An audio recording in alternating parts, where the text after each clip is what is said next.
معذرت چاہتے ہیں کہ ہم کما حقوق ضیافت کا حق ادا نہ کر سکے۔ اللہ تبارک و تعالی ہماری اس حاضری کو اپنے دین کی فلاح کا ذریعہ بنائے۔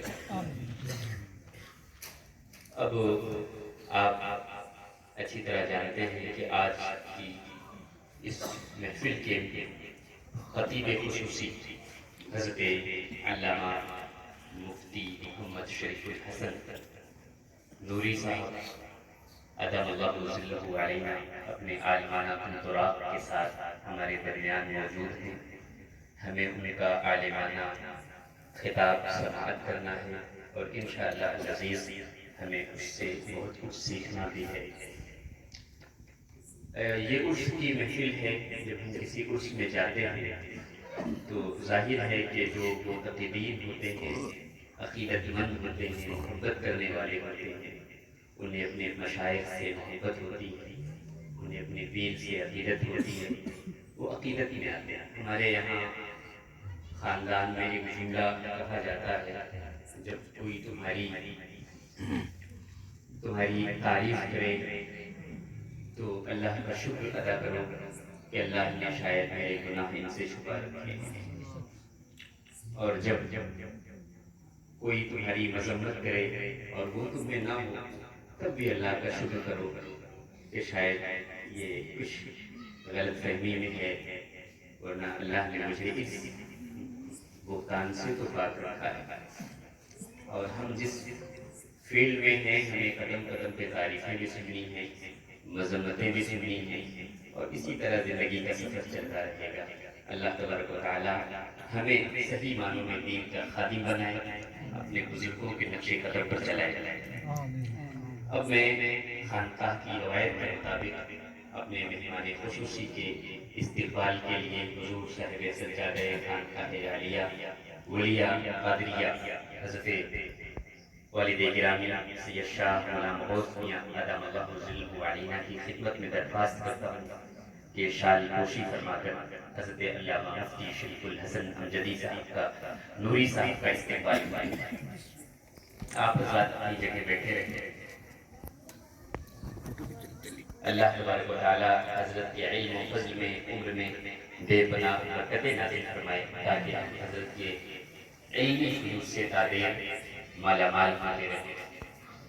آپ جانتے ہیں ہماری خانقاہ کی یہ جو بزم ہوتی ہے، ہم نے شروعات بہت اچھی کی۔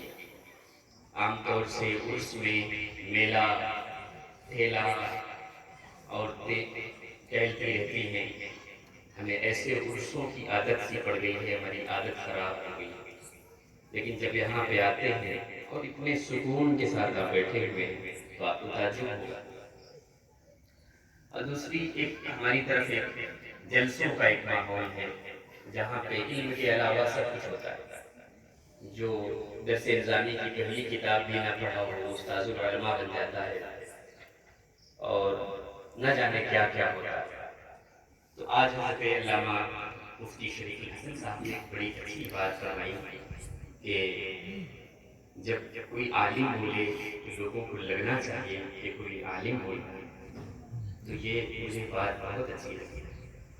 تو ہم حقیقی علماء کو جن کے دبے قدم سے علم کی بزم آباد ہے، جن کے وجود سے علماء کی قدر بڑھتی ہے، ہم انہیں سنیں۔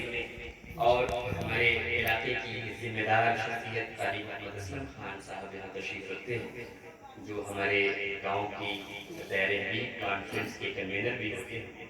ان کا شکریہ اس لیے بھی ضروری ہے کہ انہی کے ذریعے سے میں نے حضرت کا خطاب کر لی مرتبہ سنا تھا۔ اللہ تعالیٰ ان محسنین کو سلامت رکھے۔ اور بہت دور دراز سے بہت سارے علماء چل کے آئے ہیں۔ ہمارے صاحب عرس حضرت سیدنا سرکار ولی ملت کے والد گرامی جہاں پہ آرام فرما ہے، اور وہاں پہ جو دارالعلوم ہے، دارالعلوم قدوسیہ فخر العلوم، جو ہمارے خاندان کا ایک اہم ادارہ ہے، اس ادارے کے پرنسپل حضرت علامہ تجمل حسین امجدی صاحب بھی یہاں تشریف رکھتے ہیں۔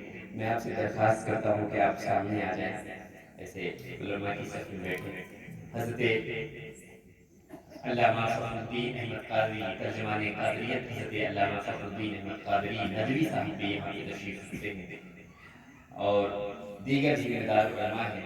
میں سب کا شکر ادا کرتا ہوں اور اس محفل میں حاضر ہونے پر سب کی بارگاہ میں انتہائی ممنون بھی ہوں کہ آپ یہاں پہ ہماری دعوت پر تشریف لے آئے.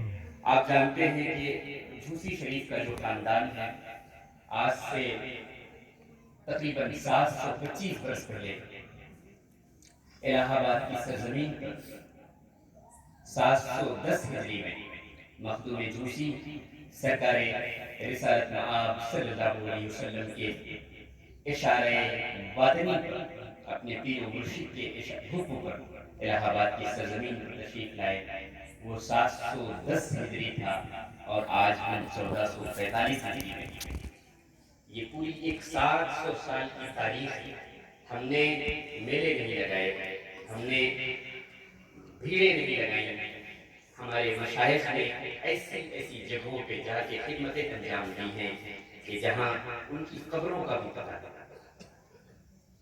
ان کی قبروں کا بھی پتہ تھا. میں شاید ادھر 25 30 40 سال میں اللہ نے مجھے اپنے اس اساتذہ کا میں احسان مند ہوں کہ ان کے قدموں کو چومنے کے صدقے اللہ نے مجھے تھوڑی بہت علم کی سعادت دی ہے, ایک طالب علم بننے کی مجھے سعادت دی ہے. میں اس عمر میں نے تقریباً ابھی پچھلے 20 دن پہلے 25 دن پہلے ایک جگہ سے کال آئی, کہا حضرت سنا ہے کہ آپ کا تعلق جھوسی سے ہے.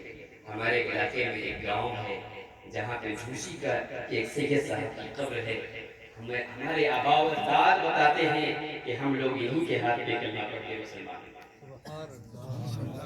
تو جہاں پہ یہ گمنام سیدوں کی جو قبریں ہیں, یہ جو پسماندہ علاقے ہیں جہاں کوئی نہیں جانا چاہتا, جہاں جانے کے لیے سواری میسر نہیں تھی, ان لوگوں نے وہاں کا سفر کیا اور بے انتہا کوششیں کی تاکہ نانا جان کا دین نبی کریم صلی اللہ علیہ وسلم کی امت تک اللہ کے نبی کا پیغام, اللہ کا پیغام, اللہ کی شریعت کا یہ پیغام صحیح طور سے پہنچے.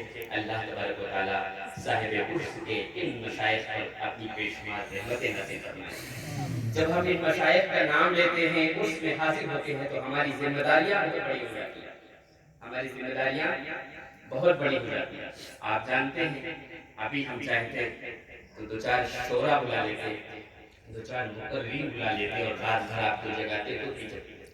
لیکن آپ جانتے ہیں کہ ہماری خانقاہ کا مزاج علم کا مزاج ہے, ہماری خانقاہ کا مزاج تبلیغ کا مزاج ہے, ہماری خانقاہ کا مزاج سادگی کا مزاج ہے.